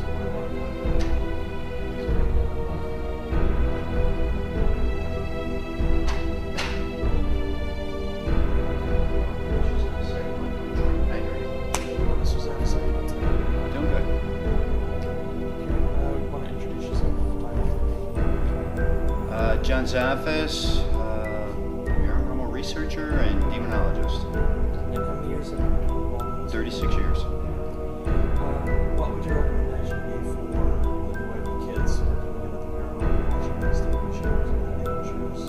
Is it something they should just I think you should be very guarded when getting involved with this. Try to team up with people. There's nothing wrong with learning to understand the paranormal or understand a lot of the different things that occur with it. But you do got to be very careful. I think just jumping into this at too young of an age is a very dangerous thing. Kids are very vulnerable. I don't know of any child that if you ask them if they want to go to a haunted location, they're going to tell you no. Most of them will agree to do it and they will go. I think it's good to see if you can team up with people, learn as much as you can before you actually venture up to get involved with paranormal investigating. What's some of the dangers that you've seen affect either children or investigators? Well, investigators, you got to remember today a lot of people just jump right into it. You know, here again, sometimes it's not always their fault. There's no one around to work with. I'm sure Andy finds the same thing. You try to find people to team up with. A lot of times organizations don't let people in, and people venture out on their own, and they're trying to learn it, try and understand it, and get themselves in some serious trouble. You get spirit attached to them, do different things. So I always tell people to be very cautious, practice whatever your belief system is. I don't care if you worship a 5-pound crystal, as long as you call in on the positive to be able to help protect yourself. And with children, you got to remember, when kids are growing and they're young, they're very vulnerable, they're very impressionable. So I think we got to be a little guarded and a little careful with the younger kids. Within my organization and my belief system, not my religious belief system, but I feel around 17, 18 is a good age to actually start venturing into it. They're a little bit more level-headed at that point in time. I don't know, I've raised teenagers, and I know you'll jump right in to do anything you possibly can. I know I did as a kid.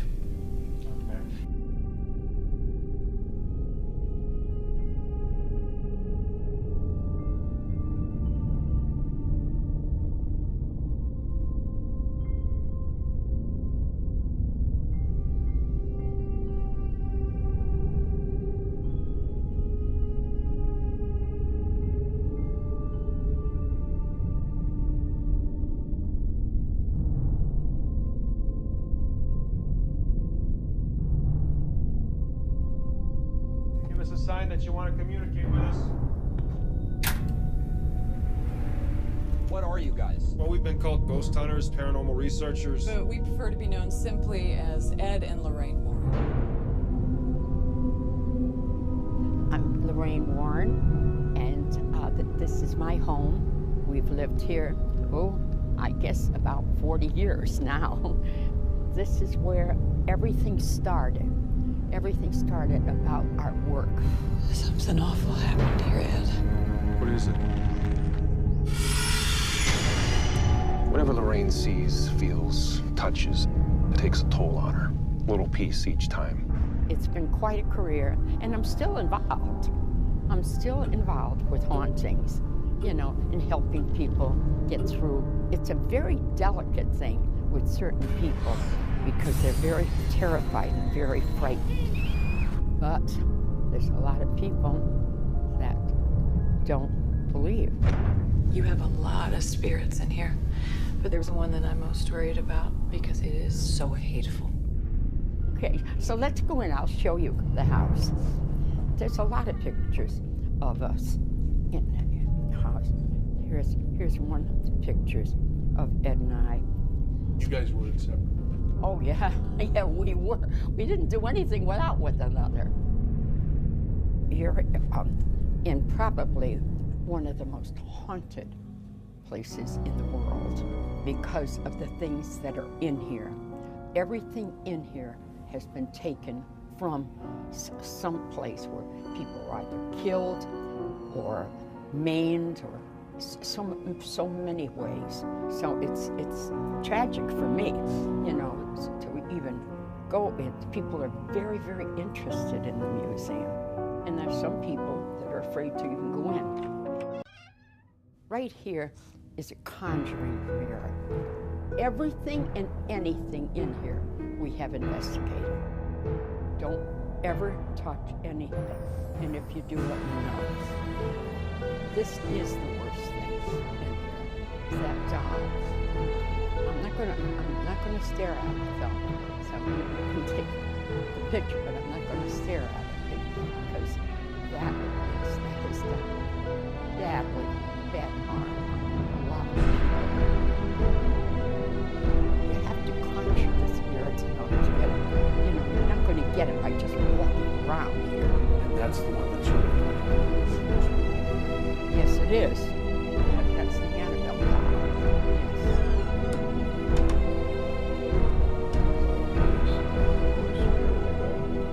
What has been done is circular ambulance, which is prayers, are said all the time, you know, to pray. Yes, yes, definitely. Definitely. Yes, my God, yes. I can't do that. It's November 1st, 1971. I'm sitting here with Carolyn Perrin. Her family has been experiencing supernatural occurrences. The children were badly affected, really badly affected. That was a typical place. That was a very, very, very bad place.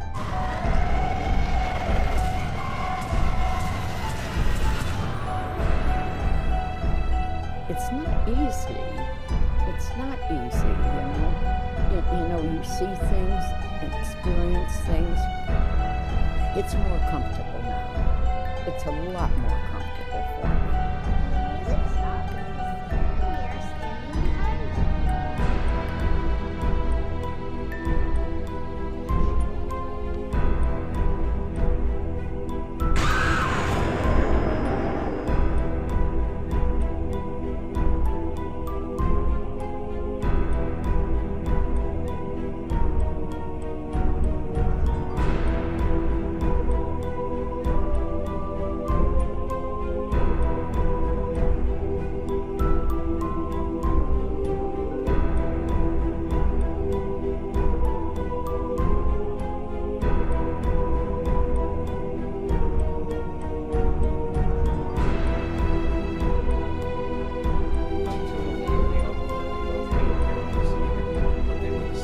Here it is.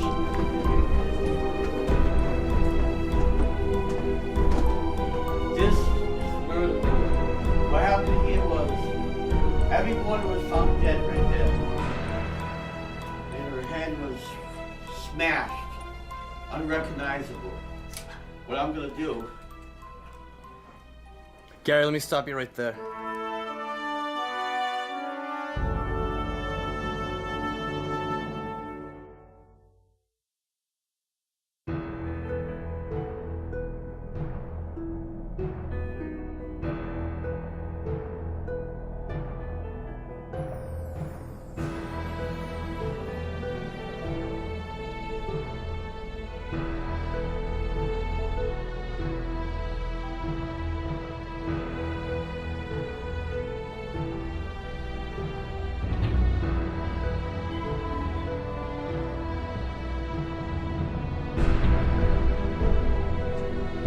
Just started off as a very bizarre type thing, actually, I'll be honest with you. I always had this thing where I always used to take a souvenir from a case, and it would just be, you know, something the family would offer me or something, or was it a haunted item or something that could have been haunted? And over the years, I would just pile them up in boxes and just kept throwing them in the barn behind the house. And a few years back, I said, I have to make a decision on what I'm going to do with all these things. And I said, I want to do a paranormal museum, but I wanted to do something different. So what I started actually doing was trying to pick different items from different cases to be able to tell the story. But I wanted to take it a step farther. I wanted it to integrate different belief systems, religions, and cultures. I thought that was very important to be able to tell those stories and be able to incorporate it so that a person can understand these things, that there isn't just one culture, one belief system that these things occur. It's worldwide and it affects everybody, and it has for thousands and thousands of years. So that was my main intent and purpose of doing that with the items. And today I use it more as a teaching tool to explain to different people how these things occur, how people do things. Did they open up the doors? Were they innocent? Did they fall victim to what wanted them? Okay, that's the boys here in the Paranormal Museum. A woman had picked them up from a consignment shop and had brought them home and started having a lot of different types of activity take place in her house. And they really scared the heck out of her. They are a collector series. But due to the fact that they were causing mischievous things to occur with her and within her home, she no longer wanted the boys part of her collection.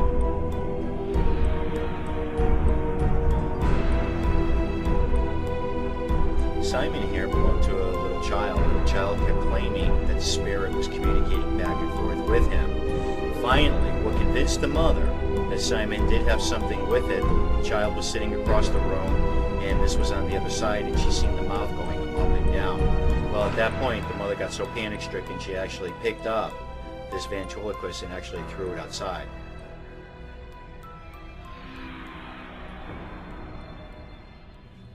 Young lady had picked up this statue of an Indian, and she had brought it home, put it up on her dresser, and she started experiencing all kinds of activity. She insisted that she heard drums, she was hearing different voices. Well, at that point in time, I recommended to her that she remove the item from the house that she had brought in, and she agreed. She called me back the following morning, and she was scratched, she was bit, she was tormented throughout the evening. Got involved with the case. She ended up needing an exorcism performed over her, and the house also needed to be cleared. So always tell people, be very careful on some of the things you pick up and you bring into your home, because you never know what's going to happen. Mr. Bojo here was made and designed. These are what we refer to as Papa Dolls, and come from the 20s and the 30s. People would create these, make these, put things inside them, and give them to people as gifts. They were basically made to represent voodoo dolls. Here again, I always tell people, be very careful. It was a very innocent thing when these items get picked up, but once they enter your life, you never know what doors can actually be opened, and these things could start to wreak havoc within your life. This wedding dress was picked up off of one of those types of sites that sell a lot of different things, and it was alleged that the dress was haunted. It came from a woman that was strangled the day of her wedding, and they found the body later on afterwards. Well, they had taken the wedding dress and put it up in the attic and left it there for many years, and finally they decided they were going to sell it. So a young lady had picked it up and she bought it home, and didn't think too much of it, and had brought it down. And we have a young lady that does psychometry, which is the reading of items. She had no knowledge, no prior knowledge whatsoever about the wedding gown. She put it in her arms and she was holding it, and within a few moments she started feeling her neck and going around her neck, and she felt like she was being strangled, and threw the wedding gown right down onto the floor. That was enough that night for all of us to be convinced that this dress did come from an actual type of situation, and the spirit was attracted to the wedding gown. Get involved with an investigation where this jewelry box and this jewelry came from. Well, this gentleman went out with this young lady for a very long time, and she was very heavy into practicing occult things. And he had promised her that he would marry her and he would wait for her. Well, they broke up, moved on with their lives, and he ended up getting married. Well, the night of his honeymoon, all kinds of crazy activity started breaking out. Called us in to do our investigation. And this is a lot of the jewelry and the jewelry box that she had given him. An exorcism had to be performed, the house had to be cleared, so that this gentleman could move on with his life.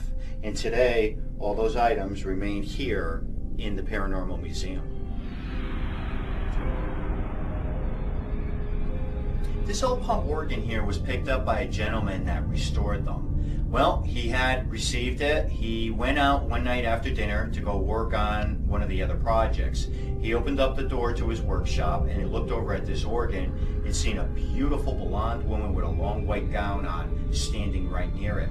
I tried to explain to him that I didn't think that was anything to be scared of or to be anything afraid of, but he was so petrified of seeing that spirit near this organ, he wanted nothing to do with it at all. He said, if all possible, he said, please come over here and remove it from my workshop because I won't even go in there.